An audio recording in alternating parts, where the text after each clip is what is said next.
Hello and welcome to episode 19 of Game of Wines, a Song of Ice and Fire podcast. I'm Olivia. I'm Gabby. And I'm Chris. Today we will be discussing Bran Chapter 3 in A Game of Thrones, so make sure you have read before listening. Okay. So the news that I have for you guys today, so there's more and more coming out about House of the Dragon every day. This is from IndieWire, and it actually says that HBO has shared some concept art for House of the Dragon, Game of Thrones spinoff.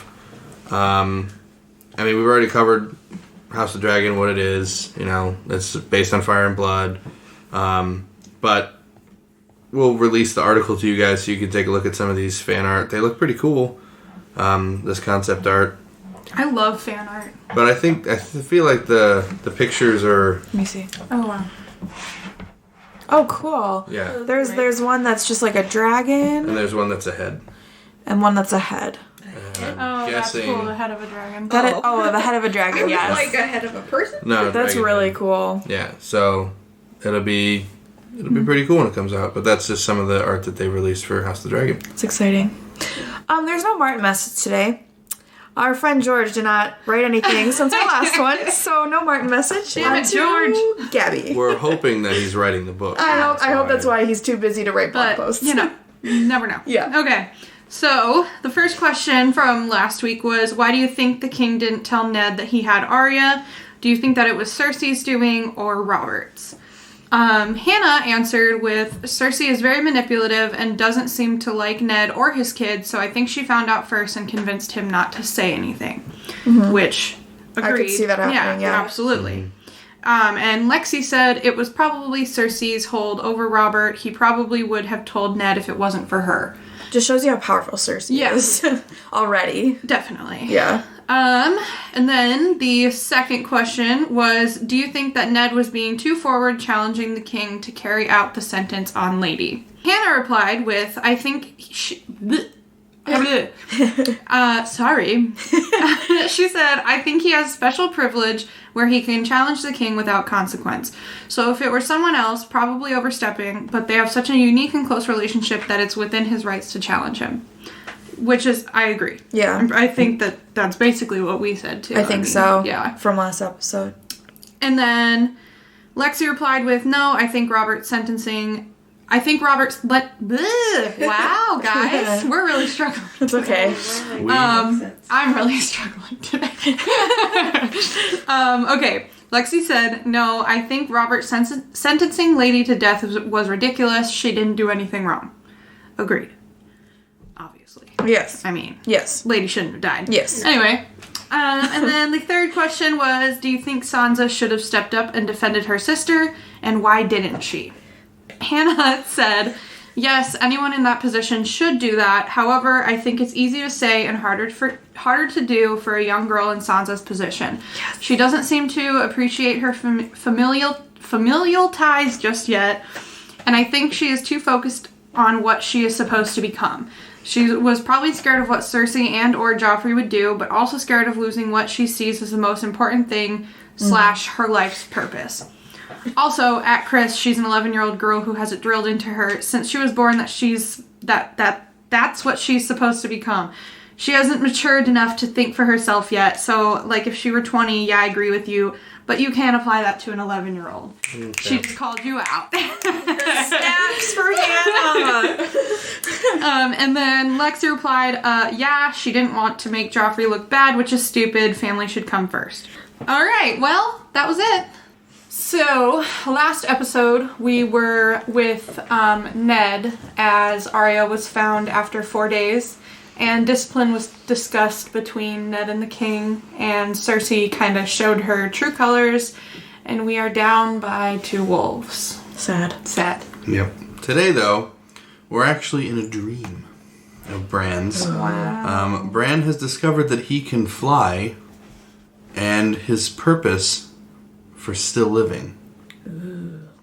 Ooh. And then the wine we have tonight is a Riesling. It's just called Relax. I don't really know where it's from, but it's medium sweet. Ooh. So. Goes perfect because we're talking about a dream About today. a dream. Yeah. Relax. Go to it. Okay. All right. Oh, man. Thank you. I can't. Can't reach it. I can't reach it. Okay. That's very sweet. There you go. Wow. That's sweet. That's good. Yep. Not too sweet, though. All right. Ready? Yeah, let's go. So, like Chris said, this entire chapter, we are inside Bran's head. More specifically, he is having a dream. This is all while he's still laying in bed sick. At first, the book describes it and says there's just complete darkness. And then Bran starts to hear a voice. And that voice is whispering to him, fly, fly. Bran doesn't know how. Bran is like thinking like, I don't know how to fly. So all he could do was fall. I guess that's what it felt like in his dream. Yeah. I guess. In his dream, he starts recalling an event he had with Maester Luwin when he was younger. And I think Gabby talked about this part in one of our previous episodes, but this is when Maester Luwin made a little boy out of clay and dressed him in Bran's clothes and threw him off the roof, and we saw the clay boy shatter. And Bran is kind of talking in his dream, and Bran's like, I never fall, as he was falling in his dream. As he is falling in his dream, he sees the ground very far below him with gray mist swirling all around and felt that he was falling very fast and the ground was approaching him very fast. He knew what was waiting for him when he fell, which is the ground. And like Luwin said demonstrated with the doll Yeah. shattering. Shattering. Yeah. Then he hears a voice that says, and if you don't... And then he saw the ground was closer to him and he wanted to cry. And then he hears the voice say, not cry, fly. And then Bran says, I can't. And the voice says, how do you know? Have you tried? And Bran describes the voice as very high and very thin. He's not sure whose voice it is. Bran is looking around, kind of trying to figure out where the voice is coming from, and he sees a crow who was also falling with him. And as Bran sees the crow, he kind of yells out to him, help me, help me. And the crow says, I'm trying. Say, got any corn? And I caught on to this. I'm not sure if you guys did, but this connects to the previous Bran chapter. Mm-hmm. So on page 80 in the book, not this current chapter, but page 80 in the last Bran chapter, it said, there was a crow's nest atop the broken tower where no one ever went but him, and sometimes he filled his pockets with corn before he climbed up there and the crows ate it right out of his hand. So while in his dream, he's kind of like remembering all these things that he experienced when he was awake. And he remembered that he would always take corn to go feed the crows. So that's why he heard the crow say, got any corn? I thought that was interesting. All right, back to the current chapter. So Bran does reach into his pocket, and he pulls out golden kernels of corn. And then the crow landed on his hand and started to eat them. Okay, so now this whole next part that I have is just a back and forth between Bran and the crow talking. So I've asked Chris to help me out with this. I am going to be talking for Bran, and Chris is going to be talking for the crow. Caw-caw. So this little chapter excerpt starts on page 161, and it starts kind of a third of the way down. Are you really a crow? Bran asked. Are you really falling? It's just a dream. Is it? I'll wake up when I hit the ground. You will die when you hit the ground. And then the crow went back to eating corn. Bran looked down. He could see mountains now. Their peaks white with snow and the silver thread of rivers in the dark woods. He closed his eyes and began to cry. That won't do any good. I told you, the answer is flying, not crying. How hard can it be? I'm doing it. The crow took to the air and flapped around Bran's hand. You have wings, Bran pointed out. Maybe you do too. Bran felt along his shoulders, groping for feathers. There are different kinds of wings. And then after that, Bran noticed, he's looking at his body, and he's noticing how skinny he was. And he described himself as just skin and bones. And that's kind of what we saw when they describe when I think Rob or John described how skinny he looked. Like they could see his bones on his sick bed. Yes. And then he's trying to remember what he used to look like before he fell. And it doesn't seem like he can remember. Then he hears Jaime saying, "The things I do for love." And as we know, that is the last thing Bran ever heard before he got pushed out of the window and fell to the ground. The crow then tells Bran just to forget this. It's not important. Then the Bran. I'm sorry. Bran is then screaming and the crow is pecking at him. And Bran asks, "What are you doing?" The crow then replies that it's teaching him how to fly. Which, don't know how the pecking is teaching him how to fly. Come on, go. But then he just replies again that he can't fly. And the crow tells him that he's flying right now, but Bran just says, "No, all I'm doing is falling." Yeah. So the crow tells him that every flight begins with a fall, and then tells him to look down. Bran says that he's afraid, and the crow just yells, "Look!" Just look! Look, This is one rude crow. Right. Very demanding. He's straight to the point. Yeah. So Bran looks down and he feels his insides turn into water. And he saw the ground like rushing up at him. The whole world was spread out below him. He said it was like a tapestry of white and brown and green.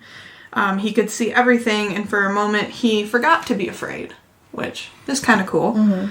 He could see the entire realm and everyone in it. So he could see Winterfell as the eagles saw it, the towers looking like squat and stubby from above, and then the castle walls just looked like lines in dirt. He could see Maester Luwin on his balcony studying the sky through a polished bronze tube and frowning as he makes notes in his notebook. And then he sees his brother, Rob, and kind of says that he's taller and stronger than than Bran remembered. But he's practicing swordplay in the yard with real steel in his hand, so that kind of shows, like, just how much Rob has grown up, like, since Bran's fall. Mm-hmm. He then sees Hodor, the simple giant from the stables, carrying an anvil to Micken's forge, hefting it to his shoulder as easily as another man might lift a bale of hay. Strong guy. Yeah. Big dude. At the heart of the Godswood, the great white weirwood brooded over its reflection in the black pool, its leaves rustling in a chill wind, but apparently when it felt Bran watching, it lifted its eyes from the still waters and stared back at him knowingly. I was gonna say, I think this is showing that he's kind of aware of what's going on, even though he's in a coma, basically. Because he's recognizing that Bran is older and he looks stronger and taller than he ever remembered him. He remembers Maester Luwin. You know, he remembers the Godswood, all this stuff going on around him while he's still asleep. Yeah. So, I thought that was interesting. And then when he looked to the east, he saw a galley racing across the waters of the Bight.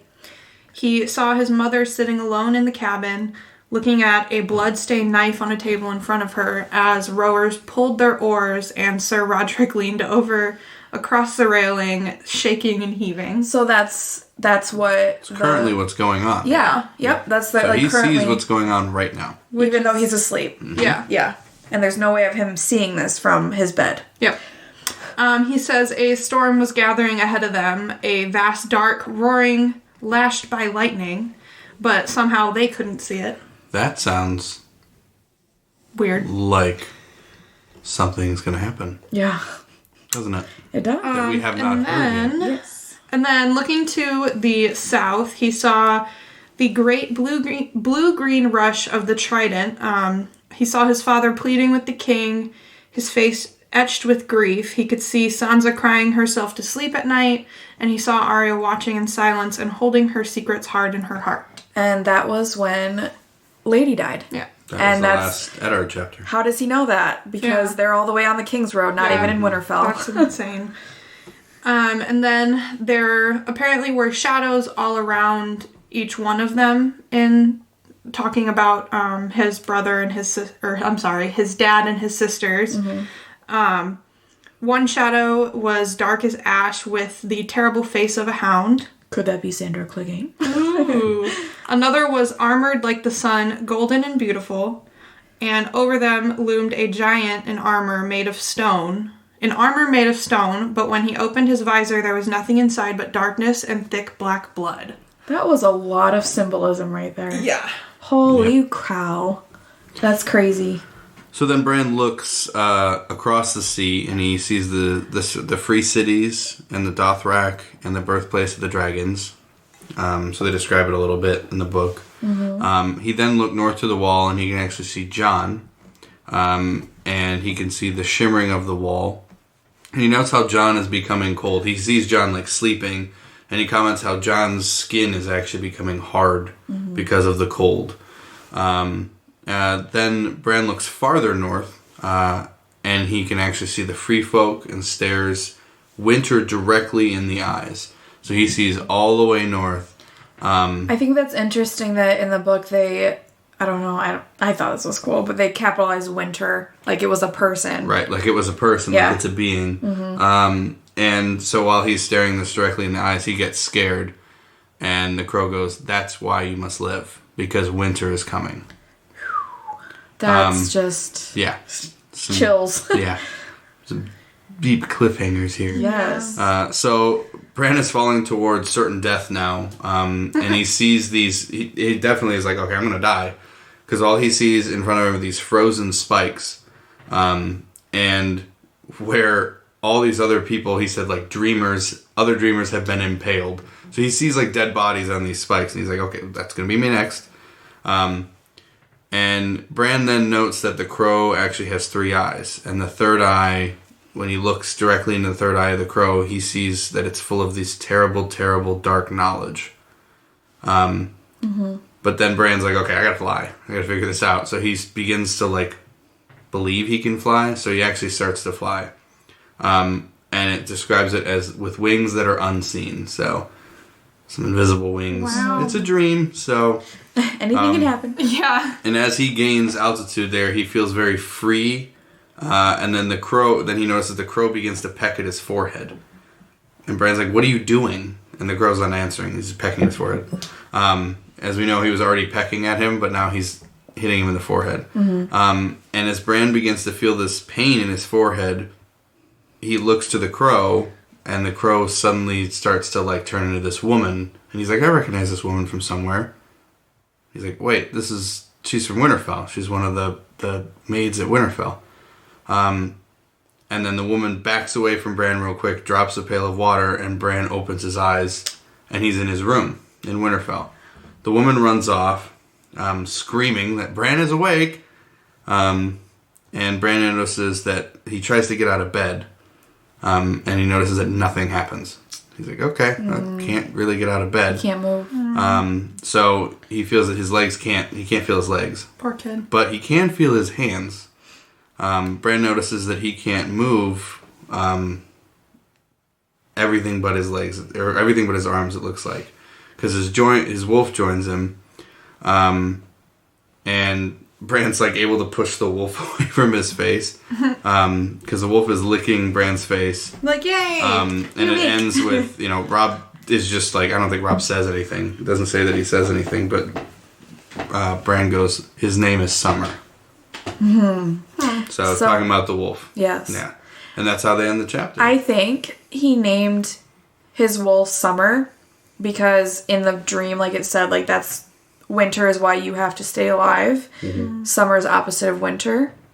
Maybe. So maybe it's gonna keep him alive. Yeah. No, I was thinking like he knows he has to combat winter somehow. What better than with a wolf named Summer? Exactly. So the questions that I have that we'll discuss here, some discussion questions. First one is, do you think that Bran is just dreaming, or do you think there's something more here? Something more. Yeah. There has to be something more. I think he's because... seeing something that's like real time happening. Yeah. Things that he wouldn't know about. Yeah. Like all the way in like with the Dothraki and with Catelyn, and there's no way he would know that. Or Ed Yeah. Yeah, with Ned over there and Sansa and Arya crying. Like, he wouldn't know that. Second question is, in Bran's dream, it seems as though he's really seeing things as they are taking place. Have you ever had a weird deja vu dream like that?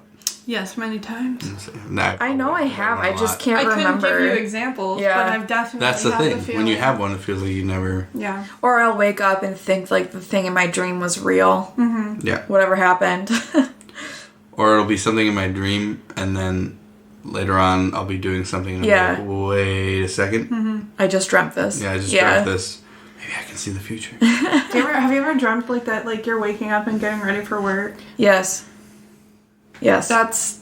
And then I wake up and I'm like, wait. Like, oh. Or I'll wake up and think, like, I'm late for work. Yep. It's great. That happens to me all the time. Man. And the third question is, why do you think Bran named the wolf Summer? And Olivia already answered that question. I didn't know that was the question. Yeah. But you know my answer. Yeah. So I'm going to have to agree with Olivia on that one. Yeah. I think that maybe it could be a mix of, like, he's afraid of what's coming.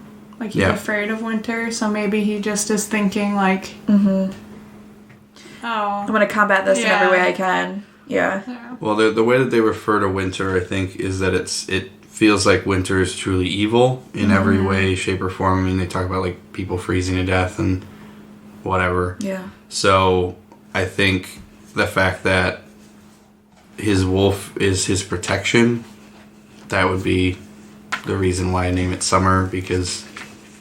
Yeah, like I said, opposite. Yeah. Right. So, you know, it's... Or maybe he just looks at the wolf and he wants to feel warm because it's cold. Either way. Right. But those are our discussion questions, so make sure you answer those on our social media. Yeah, guys, this was a very short episode. Yeah, it was. The chapter was like... Short but full of good things. It was like 5 or 6 pages long. But next week we will definitely have a longer one for you. Make sure you guys follow us on all of our social media. On Facebook, we are Game of Wines, a Song of Ice and Fire podcast. On Instagram and Twitter, we are Game of Wines 1. On YouTube, we are Game of Wines podcast. That is it for this week's episode of Game of Wines. Next episode, we will be discussing Catelyn Chapter 4, so make sure you read that chapter before next week's episode. Thank you for listening.